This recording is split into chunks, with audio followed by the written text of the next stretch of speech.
Buenos días a todos. Bueno, lo primero, como bien me ha recordado la moderadora, disculpas por la no presencia de José Moris. Bueno, le surgió ayer un problema de última hora y bueno, pues al final estoy yo aquí. Mi nombre es Miquel Rico y yo trabajo en CIA Automotive desde aproximadamente el año 2000 y soy el responsable del desarrollo de negocio para piezas estratégicas del área motor propulsor. ¿De acuerdo? Bueno, hemos preparado una pequeñita presentación que vamos a intentar seguir este índice. Voy a tratar de ser lo más breve posible, evidentemente, porque sí sé que el tiempo es importante. La idea es daros un poquito una visión global, o lo más global posible, de cómo vemos nosotros el negocio actual del sector automoción, un poquito las tendencias que creo que ya han comentado los demás ponentes y creo que más o menos todo el mundo que está metido un poquito en este sector tiene claro, para ver dónde estamos trabajando nosotros y dónde se supone que hay que hacer énfasis en el futuro. Os vamos a dar también, porque no lo sé, pero probablemente todo el mundo nos conozca, una breve descripción de nuestro grupo y en qué estamos trabajando, digamos, como producto nuevo de I+D+I a futuro. Epa. Muy bien.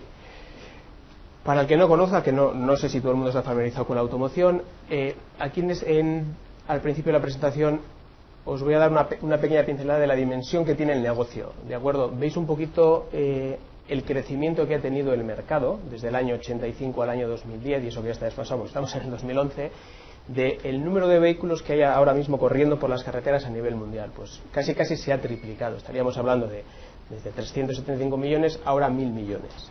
Y si nos fijamos en la producción de vehículo, que es la tabla que está debajo, estaríamos hablando que para el 2015, una cifra evidentemente estimada, estaríamos hablando de una producción de 93 millones de vehículos anuales con unas ventas de 86. Evidentemente si hay un pequeño decalaje, siempre por el tema del estocaje. Con lo cual, podríamos cifrar en, como bien pone, en 93 millones de vehículos al año.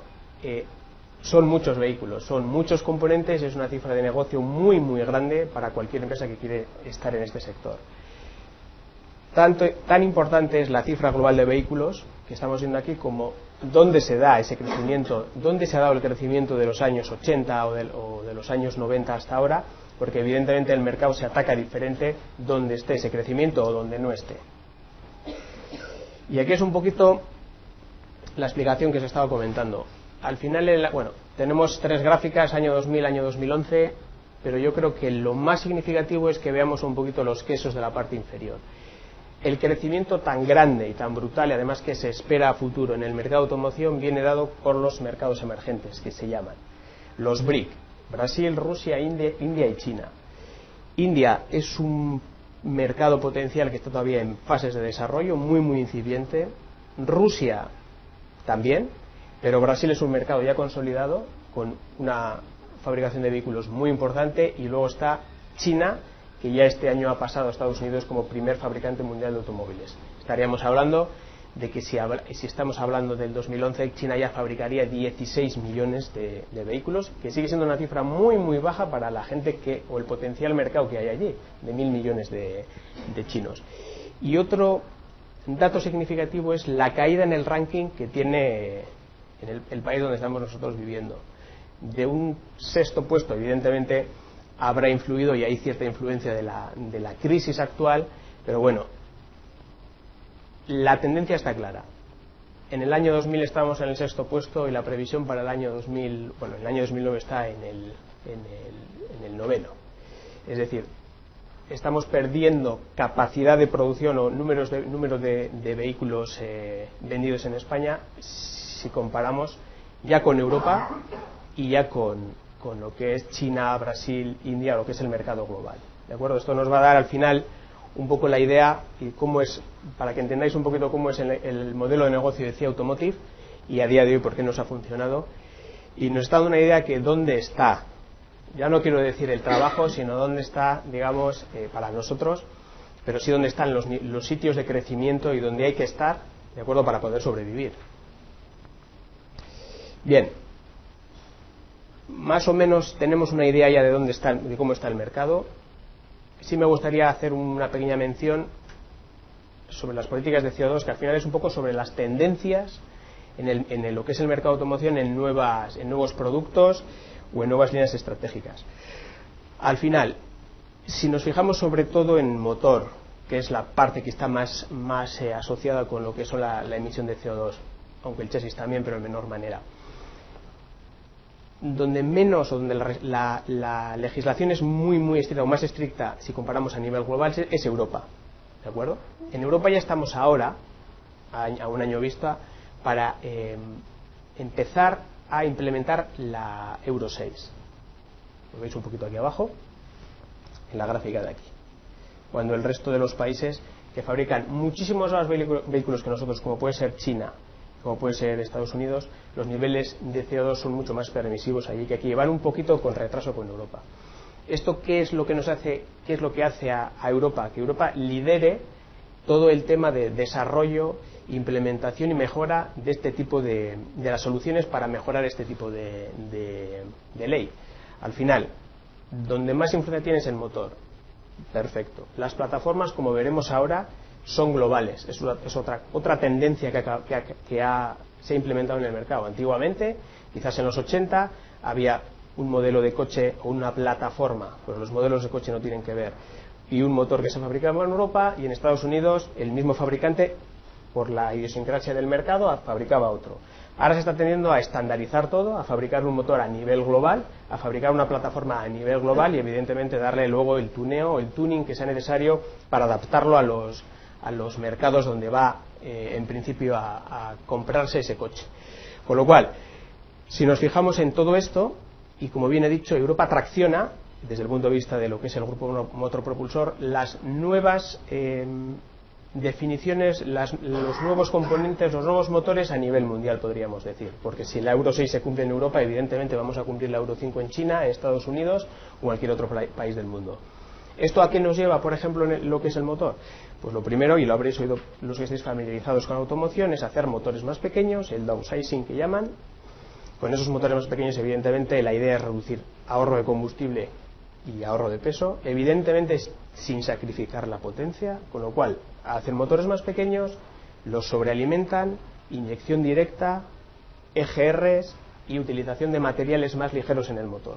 Con lo cual, esas 4 líneas, como líneas generales de desarrollo, abren un montón de posibilidades en función de componentes y de nuevos diseños, nuevos potenciales negocios a empresas como por ejemplo nosotros. Para poder hacer eso, evidentemente, y luego veremos, la empresa tiene que estar dotada de unos mínimos recursos de desarrollo, un mínimo conocimiento de la función mínima, y luego, evidentemente, una cosa muy importante, que lo recalcaré mucho, es muy necesario tener una presencia global. Porque al ser, como veis, un segundo, sí, al ser plataformas globales, que luego hablaremos, no tiene mucho sentido que tú puedas liderar la fabricación y el desarrollo en Europa si no le puedes acompañar al cliente a China, si es el mismo, ¿no? Estandarizan todo, evidentemente, como la ley de la automoción es hacerlo todo más barato para ahorrarse costes de desarrollo, evidentemente. ¿De acuerdo? Entonces, bueno, la idea que yo quería transmitir, o que quiere transmitir CIE con esa transparencia, es: a través de estas nuevas líneas de ahorro de combustible, reducción de emisiones, se abren nuevas oportunidades, nuevos componentes en el motor. Y en el chasis también, pues podemos introducir componentes mucho más ligeros.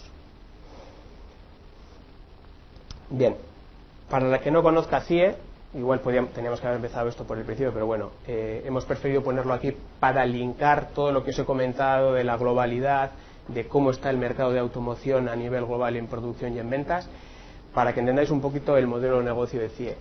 Para la gente que no nos conozca, CIE es un grupo industrial que fabrica componentes para el sector automoción, y digamos que tenemos 4 características principales. Una es la multitecnología. Probablemente seamos de los pocos grupos a nivel mundial que puede fabricar en casa, evidentemente no en la misma fábrica, pero en casa, cualquier componente en la tecnología que actualmente tenemos, que es aluminio, inyección de aluminio, gravedad y mecanizado, forja, estampación de tubo, deformación de tubo, soldadura y plástico.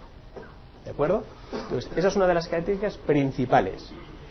Segunda, una capacidad de ingeniería importante. Tenemos nuestro centro de desarrollo, nuestra ingeniería en el AIC, en Amorebieta, porque aunque nosotros partimos de una vocación clara de fabricante de componentes, de ser un tier 2 expertos en procesos desde que nacimos, pues evidentemente el mercado y el cliente y lo que es el propio desarrollo del negocio te lleva a que tengas que incrementar tus competencias, tengas que ya pasar de ser tier 2 en algunas circunstancias a ser un tier 1 o un tier 1.5 que llamamos nosotros.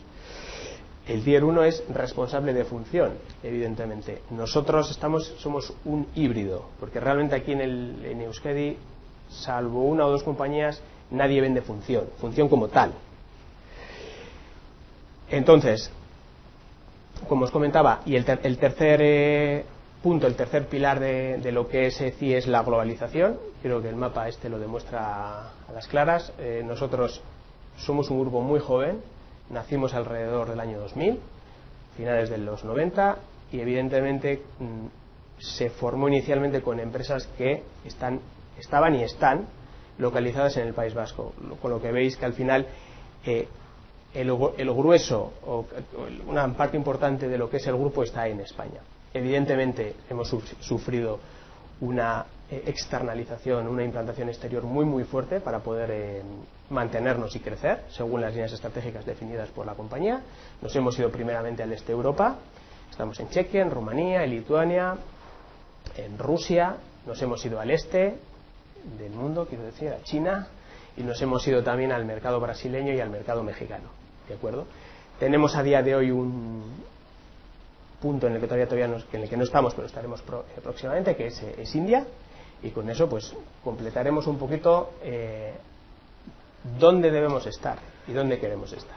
Ahora seremos aproximadamente unas 64 plantas en vez de 62, con lo cual el crecimiento en estos 10 últimos años ha sido importante.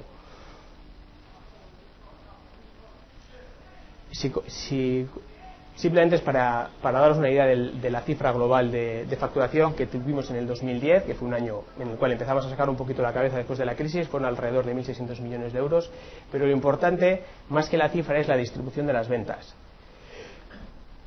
Ya veis aquí que, digamos que el 50% de las ventas de CIA están fuera de España, ¿de acuerdo? Y del 50% de las ventas europeas, muy poco o menos de la mitad es España, digamos. Los OEMs que están aquí, o los tier 1 que están aquí, son normalmente Europa. Con lo cual quiero decir que al final el crecimiento creo que está claro, dónde hay que estar está claro, y lo que hace falta simplemente es, entre comillas, estar.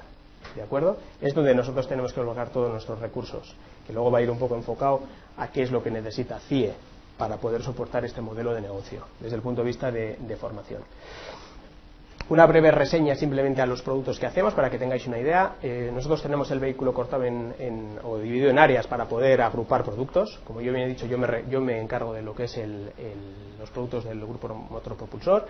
Entonces, en motor creo que realmente hacemos todos los productos salvo bielas, la culata y el bloque motor. Pues como os he comentado, un grupo multitecnológico, al final estamos haciendo cigüeñales forjados, tapetas para soportar el cigüeñal. El tema de la inyección, es un tema que sí me gusta recalcar porque es muy importante. Esto ha venido de una reflexión que se hizo en su momento, que viene ligado a la reducción de CO2. Nosotros en este producto, que es de lo que ahora mismo están desarrollando los OEMs para reducir el consumo de combustible, uno de los puntos, que es las inyecciones directas, aumento de presión en los raíles, aumento de presión a cámara de combustión para mejorar las eficiencias. Nosotros ahora mismo somos tier 1 en esos dos componentes. En su momento se identificó la necesidad, se pusieron los recursos adecuados y ahora mismo estamos entregando raíles diésel directamente, que son los que tenéis a la parte izquierda, a los OEM, que raíles de gasolina.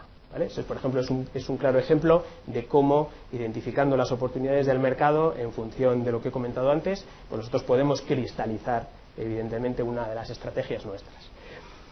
El resto de componentes, cárteres de aceite, esto también es bastante interesante desde el punto de vista de la capacidad nuestra multitecnológica, es lo que os comentaba antes. Ahí veis un poquito que nosotros somos capaces de fabricar un mismo producto en diferentes tecnologías, cuál es una ventaja competitiva muy fuerte en comparación con la competencia nuestra. De la parte de chasis y de body and white, pues también fabricamos un montón de componentes, principalmente son piezas estampadas, de gran estampación y de pequeña estampación. En temas de transmisión es muy similar a motor, principalmente temas forjados y de aluminio inyectado. Plástico para exterior e interior del vehículo, tanto decorativo como tapacubos, emblemas, etcétera. Y una línea que va en paralelo a las que yo he comentado antes, que se implementó en la compañía a través de una adquisición, que es fabricación de techos, de los tipos solares abiertos. Bien, teniendo un poco ya la idea de lo que es el negocio de CIE, paso a comentaros un poquito la parte de desarrollo, la que tenemos localizada en el AIC, con la cual acompañamos a nuestros clientes y desarrollamos las estrategias definidas para poder, por ejemplo, implementar y abordar el tema de los raíles que os he comentado antes. Básicamente, la parte de desarrollo de CIE está dividida en dos áreas. Una es el área de producto y una es el área de la tecnología. No hay que olvidar que la vocación nuestra es ser expertos, o nuestro core business es la tecnología, fabricantes de componentes. La parte de producto ha venido evidentemente como un añadido a lo largo de estos años para poder complementar y para poder seguir creciendo en el mercado. Entonces, la parte de producto, al final, la visión, lo que es el core, es el producto y la visión a cliente, estar en contacto con cliente para identificar las necesidades. Tenemos un departamento que hace diseño, validación virtual y ensayos físicos, que lo tenemos todo localizado en el AIC. Somos capaces en ciertos productos de hacer el bucle completo hasta que están los utillajes de serie definidos. Tenemos una parte de innovación también pilotada por los responsables de producto para identificar las necesidades en el mercado, lanzar proyectos de I+D+I internos y pilotar las unidades experimentales que luego os contaré. Y luego tenemos la parte de tecnología, que es donde están los expertos en proceso, responsables de las industrializaciones, dar soporte a las plantas y gestión de proyectos, y lo que son mejoras de productos existentes con mejoras específicas ya en lo que es en propia planta y reingeniería. ¿Vale? Para hacer esto, evidentemente, como os comento que estamos localizados ahora mismo en el AIC, tenemos una serie de herramientas, tanto para hacer diseño, validación virtual, tenemos pues las herramientas típicas del mercado, estas estaciones de trabajo y programas para hacer eventos finitos, que muchos conoceréis, y luego tenemos lo que son ensayos físicos, o sea, las máquinas físicas para hacer ensayos. Y bueno, veis ahí un poco las características, tampoco creo que merezca mucho la pena entrar, somos, en función del producto, hacemos el buque completo, tenemos test de fatiga, test de presión pulsante para ensayar raíles, etcétera. Y en el mismo AIC donde estamos tenemos evidentemente, como os comentaba antes, una zona que tenemos liberada para lo que nosotros llamamos unidades experimentales. ¿Qué son las unidades experimentales? Pues muchas veces estamos trabajando en procesos nuevos, como por ejemplo temas de semisólido, que es un proceso paralelo a la inyección de aluminio. En vez de inyectar el componente líquido, se inyecta en una especie de pasta. Entonces, evidentemente, la opción de poner eso en la planta de fabricación no es buena para nosotros, porque al final tienes que, interrumpir ciertas actividades del día a día, ¿no? Entonces, está definido que esos temas son pilotados desde la parte de desarrollo de CIE. Por ejemplo, os comentaba el tema del semisólido, uniones, nuevas soldaduras e inyección de plástico. ¿Qué quiere decir esto? Tenemos pequeñas células de fabricación dentro de nuestra unidad de desarrollo en Boroa. Y aquí simplemente, pues para que veáis un poquito cuál es el ciclo completo de desarrollo de un producto, que creo que es muy gráfico. En este caso estamos hablando de una etapa de culata, cuando nos partimos el diseño, o del prediseño del cliente, o podemos partir de un black box con un cuaderno de cargas, hacemos todos los hitos necesarios para validar el producto desde el punto de vista funcional, ensayos de finitos, ensayos de sellado, si hay otro tipo de función como en este caso fluidinámica, ensayo, y luego una parte súper importante que es la validación de proceso, que no se nos olvide nunca. ¿De acuerdo? Somos fabricantes de componentes. Nosotros ganamos dinero fabricando la pieza bien. Vale. Vamos a pasar al tema de las tendencias que nosotros tenemos identificadas, ¿no? Que os he comentado yo un poquito antes, he ido un poco ligando esta parte también con la primera. El tema de las plataformas, tanto para motores como para vehículos. Como comentaba antes, quizás hace años cada región del planeta tenía sus propios motores, sus propios coches, muy diferentes un sitio de otro. Ahora, ¿qué está haciendo el OEM? Está estandarizando plataformas tanto de vehículo como de motor. Entonces, por ejemplo, veis en la primera línea que son 3 coches diferentes, es el Polo, el Ibiza y el Audi A3, el Audi A1, que realmente parecen diferentes, pero la plataforma, no la chapa de fuera, la piel, sino la plataforma es exactamente igual para todos. Es la misma, es el mismo chasis, es el mismo eje, la misma estructura para todos. La plataforma del Golf exactamente igual, y una que es un poquito más diferente quizás, que igual no conocíais, que era la plataforma del Touareg, que al final es la misma que la del Cayenne, que puede parecer curioso, pero es uno de los grandes negocios que hizo Volkswagen, compartiendo plataformas. Con lo cual quiero decir que al final no dejemos de pensar en que el negocio es global, que las plataformas son globales y que al final se fabrica la misma en todo el mundo. Evidentemente la piel de fuera puede variar, porque lo que le pueda gustar a un chino probablemente sea algo diferente al nivel de acabado que podemos nosotros tener, pero lo que está debajo del cockpit, lo que es body in white y lo que es motor, que al final a día de hoy es lo que se está estandarizando, es exactamente lo mismo.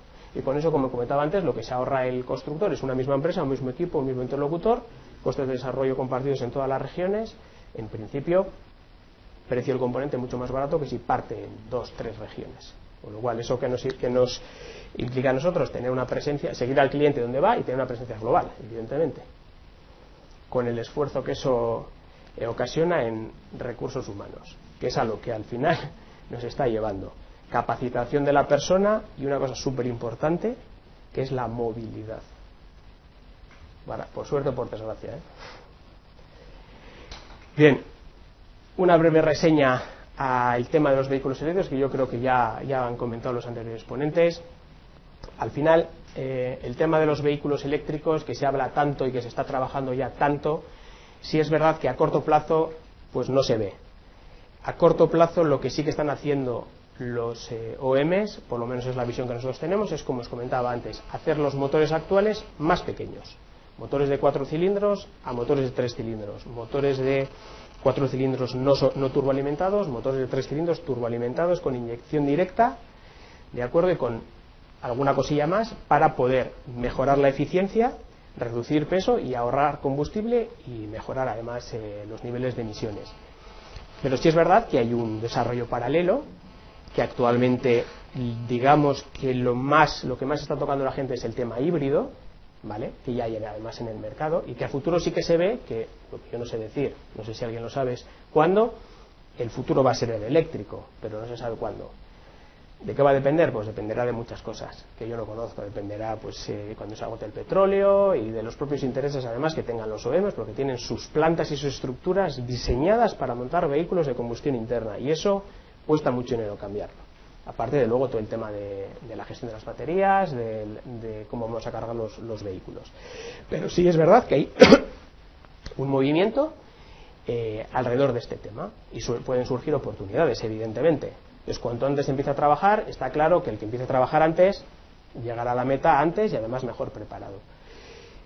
Sí es verdad también que en España, en Euskadi, sí que esto ya es una opinión personal mía, sí tenemos falta de conocimiento de estos temas. Es decir, para poder liderar algo de un vehículo eléctrico tienes que saber de función, tienes que poder ofrecerle a alguien algo. El caso nuestro de CIE, nosotros a día de hoy no somos capaces de hacer eso. ¿Qué podemos ofrecer? Podemos ofrecer un componente de ese vehículo eléctrico, una carcasa de aluminio, como luego veréis, pero realmente eso no nos diferencia de nada. Lo mismo que fabricamos un cárter de aluminio ahora para sujetar el aceite del coche, podemos fabricar una carcasa de aluminio para un motor eléctrico, pero realmente no estamos aportando nada. Si queremos aportar algo más, habrá que ofrecer algo más, y eso realmente es complicado, porque yo creo que el conocimiento que hace falta para esto, yo creo que a día de hoy no lo tenemos, pero ya eso es una opinión personal mía. ¿Quién pilota ahora esto? Pues pilotan los Bosch, los fabricantes de baterías, etcétera.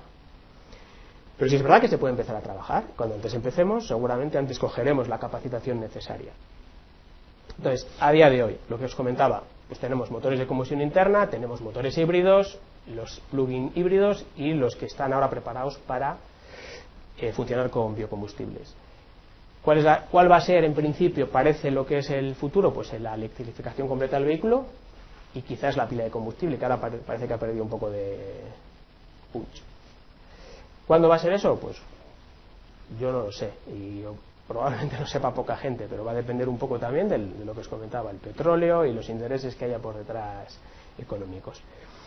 Pero sí es verdad, como os comentaba, que al final van a surgir oportunidades. Y las oportunidades están en los componentes nuevos que van a aparecer en esos vehículos, que los ponentes anteriores han explicado muy bien. Pues va a haber, ¿no?, nuevos componentes, nuevas funciones, como es los sistemas de carga, baterías, unidades de electrónica potencia, motores eléctricos, inverters, un montón de componentes. ¿Qué conocemos ahora de esto? A nivel nuestro del grupo, ¿podríamos desarrollar algo? Probablemente no. ¿Qué podríamos aportar aquí? ¿Qué estamos aportando? La fabricación de los componentes tecnológicos, las carcasas de aluminio, las tapas de plástico, los componentes de estampación. ¿Que queremos darle un empujón más? Pues habrá que meterse a empezar a absorber algo de la función y que alguien pueda plantear un motor eléctrico. Igual lo hay, no digo yo que no. Y esto es un poquito la complejidad, digamos, que se van a añadir y las oportunidades, como os he comentado antes, de un motor convencional estándar que está aquí a un range extender que ya tiene su motor eléctrico acoplado con sus complejidades, o por ejemplo a un bunker rotativo, que al final el funcionamiento del motor es totalmente diferente. ¿De acuerdo? Y cuando os comentaba antes que al final tampoco es tan fácil y el OM tiene pues gran parte o tiene la sartén por el mango en el tema de los eléctricos, es que al final el componente o el motor puede darte ventajas, puede salirte más barato que el actual, pero luego hay que mirar también aguas abajo cuando ellos reciben y cuando ellos montan el vehículo. Es bastante probable que las líneas actuales que tienen de montaje de vehículo no sean las mismas y tengan que cambiar ciertas cosas, y eso cuesta también dinero y cuesta tiempo y cuesta formación.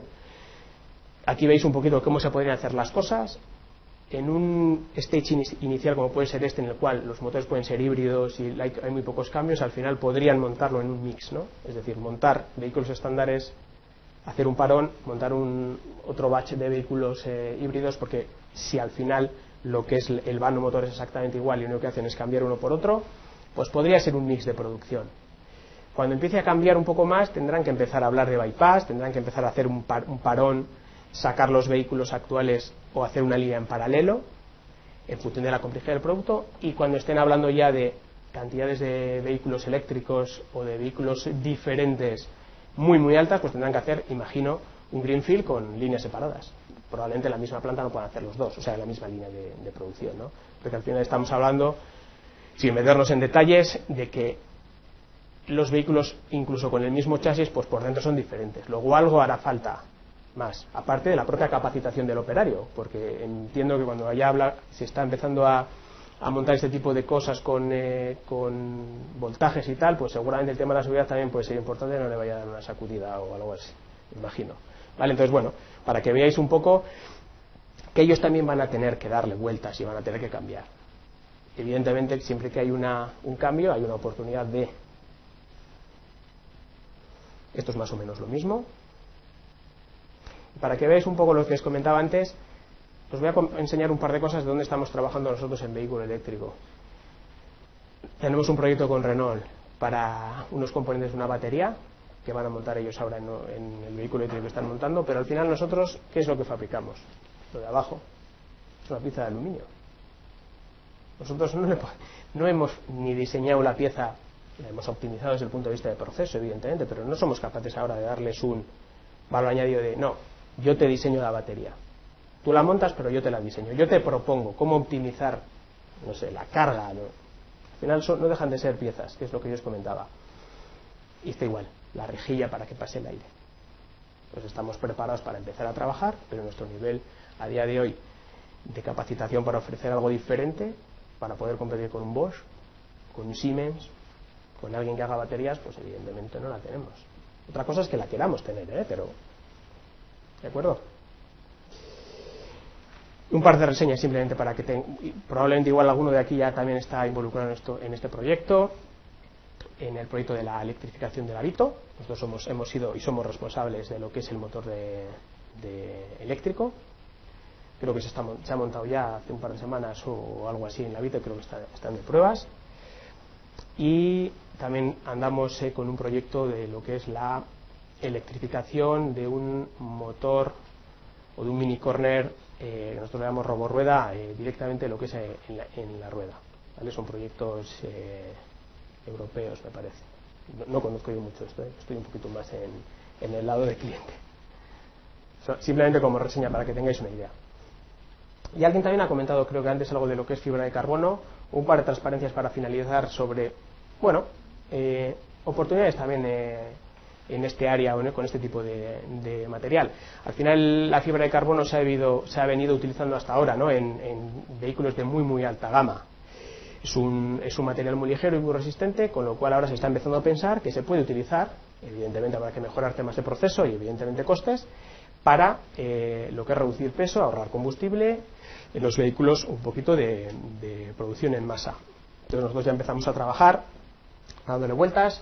Por ejemplo, el body evidentemente siempre va a ser fabricado por los OEMs, pero el chasis, parte del chasis como este, que es un diseño evidentemente virtual, que puede ser de carbono, de aluminio, de acero, eso sí puede ser trabajado, sí puede ser estudiado por cualquiera de los proveedores. Para entregarlo, pues imaginaros un just in time justo en la línea.